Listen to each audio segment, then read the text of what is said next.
Scott Simpson. To finally take a call on a piece of legislation this evening in the committee as a whole. This environmental reporting bill is an important piece of legislation, and in talking to part one of the bill this evening, sir, I just really want to make the point that in Select Committee we had very useful and constructive conversation and debates around a whole range of issues, and particularly relating to the Purpose Clause, Clause 3, which was well debated in committee. And ultimately, the committee decided by majority that we wanted to simplify the clause that was first proposed to us in first reading of the bill, which was long-winded and didn't really get to the nub of what the purpose of the bill was. So we've ended up by majority moving or landing on a place where it says that the purpose of this Act is to require regular reports on New Zealand's environment. And so that is a short and precise, succinct clause, but it's important, Mr Chairman, because what it does is it neatly sums up the purpose of this bill. And it does so without politicising it, it does so without getting into the state of an area where parties who want to grandstand and take a platform on issues could use the legislation to pursue their own political agendas. And that's the purpose of depoliticising this section of the Act. And, sir, what we've heard in previous contributions on this part one of the bill is really opposition for the sake of opposing. Because really deep down I know that as Select Committee Chair that members opposite really do want to support this legislation, and they do want to support it, sir, because this is the first time that New Zealand will have a legislative regime, once this bill is passed, that ensures that we do have regular, independent reporting on the environmental matters relating to the domains that are so important to our natural and environmental surroundings. So Clause 4 in the interpretation clause, sir, lists those domains. The air domain, the atmosphere and climate domain, the biodiversity area and climate is defined as well. And so these are where the meat, if you like, of the legislation is defined for a reference in terms of the domain reports that will be provided on a regular basis once this legislation is enacted. And, sir, it comes as no surprise to people listening to this debate this evening that, in fact, we have been as a nation a little tardy in this area in terms of reporting regularly and independently on our environmental status. And so we are one of very few, in fact, I think maybe the only OECD country that does not currently have a legislative statutory regime for reporting in this nature. So this bill and the Purpose Clause neatly sets us into an area of best practice in terms of international best practice standards, and also enables us as a nation to find that we have this independent reporting that is going to be so important to the underpinning of the legislation. Clause 4, the interpretation clause, goes on to set out the role of the government statistician and also the Ministry for the Environment by way of the establishment of the process for the reporting. And these are important matters, important parts of the bill, because they go again to the sort of the machinery, the mechanics of what makes this bill work and how it's going to tick. And bringing together the agencies of the Department the Ministry for the Environment and the government statistician, it means that we'll be able to draw as a nation upon the independent and well-respected credible resources of both those state agencies in a way that has previously been unavailable to us as a nation. the outcome will almost certainly help us identify areas where we could probably do better, because undoubtedly in any environmental situation there is always room for improvement. And it's very obvious to those of us that have been involved in business and commercial matters, sir, that we understand that what you can't or don't measure really has no relevance or importance. And so for too long, Mr. Chair, our legislation has not enabled us to measure these important aspects of our environment. And so I'm very confident that where we've landed as a select committee will ensure that the role of the government statistician will provide the kind of robustness that will be equalled and measured by the input of the Ministry for the Environment, and that those two agencies will be able to provide us with the independence that is being sought by members opposite.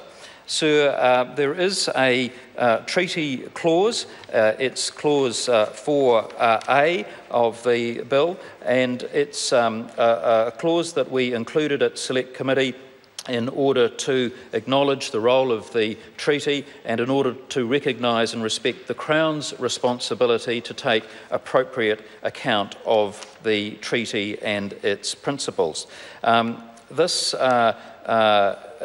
set of provisions in Part 1, I think, go a long way to establishing the foundations of a very good and important piece of legislation. One that, if I was to be, I guess, picky, I would have said should have been advanced by a Labour Green government when they had the opportunity to do so. And for members opposite now to be literally clutching at straws to find reasons to oppose this very good piece of legislation when they had more than enough opportunity to bring something like this in themselves when they had that chance and chose not to. They put it in the too hard basket because they couldn't really probably get their heads around the way a piece of complicated measuring and reporting should be done. And so to hear members opposite now opposing for, as I say, sir, largely the sake of opposition, a bill that deep down I know they wish to support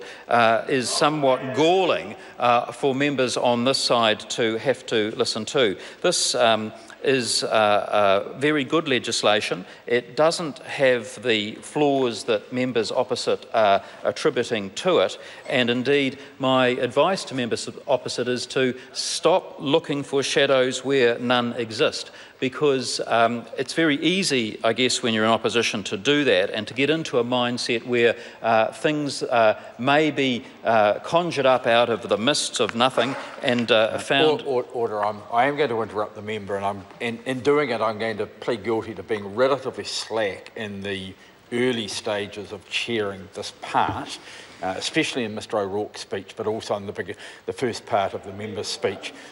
What we're debating at the moment is Part 1 of the bill, as it has been reported from the Select Committee. All the changes have been accepted by the House, so we're not debating what's been taken out. And Mr O'Rourke was pretty irrelevant, and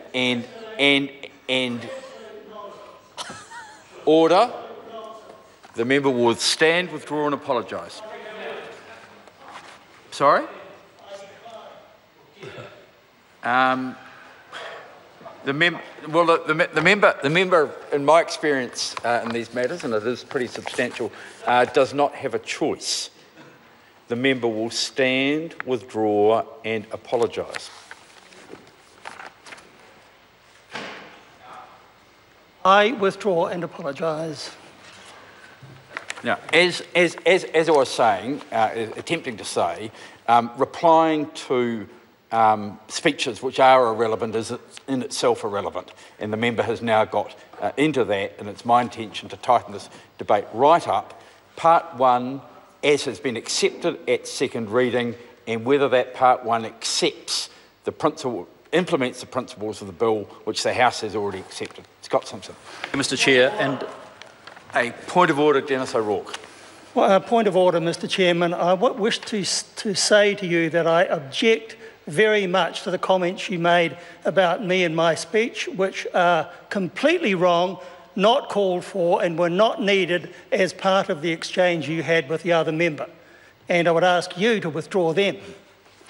Well, I declined to withdraw to the member. What I did say at the beginning was I did apologise to the House for not intervening sooner, and the reason that I didn't intervene was that I wanted to consult the Speaker's rulings and take advice as to whether or not the comments that the member made about whether or not clauses which had been taken out of the bill should have or should not have been taken out of the Select Committee were relevant.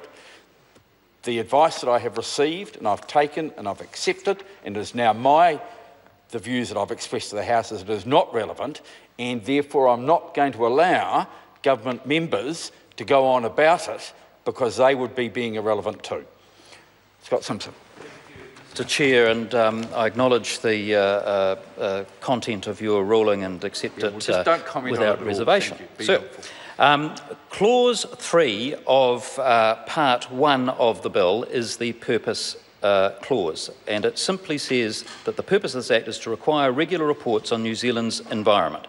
And so what the committee, I think, was trying to get to there was a question of the nature of the regularity of those reports, the nature and the breadth of the term environment, and whether or not those needed to be extended in any way in the drafting of the clause. And we ultimately decided against that. So Clause 4 is the interpretation clause, and therefore it sets out the various domains and the context required for defining those for the purposes of the bill. Biodiversity, for instance, is defined as meaning the variability among living organisms and the ecological complexes of which they are part. And so it's easy for us to get into, as a legislature, into quite technical and succinct parts of language that have a very scientific application.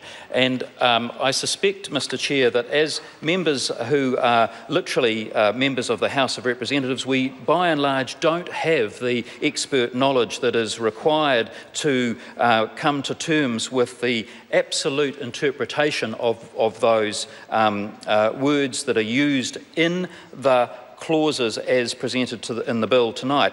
But what we do know is that the science and specialists and those who have expertise in this area will be able to flesh that out in terms of the reports that are provided on the regular basis as proposed in Clause 3. And so, sir, I think that that is probably all I wish to say in terms of Part 1 of this bill, and I look forward to the debate as it continues on. Thank you.